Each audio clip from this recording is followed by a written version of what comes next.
Nanginginig ka nga ng hair. Sensya ka na. Ngayon talaga ang kasmalong tayo.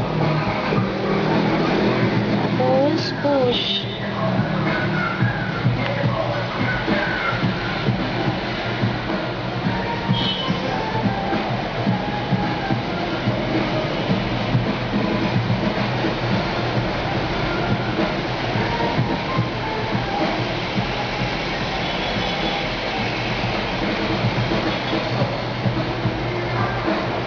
Mas mahirap nga maglinis pag maliliit, no?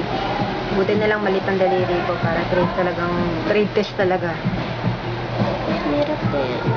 Ewan ko kasi mula nung basta na nagdadalaga ako, talagang dalaga. Hindi ako pinapamanicure sa pedicure, hindi ako pinapayagan. Tapos parang nakita ko yung benefit kasi nakita ko yung mga kamay ng mga kabatch ko. Grabe, talagang akala mo kamay matatanda na sila ngayon. Oo. Ayun na ate. Hindi kasi pag ano din kasi hindi mo maipupush yung ano mo. Maninilaw kaya siya. Ang pangit din kaya tignan. Minsan lang ako nagpapamanicure sa pedicure. Pero once a month, oo. Tapos yung pinupuntahan ko, alam na ano.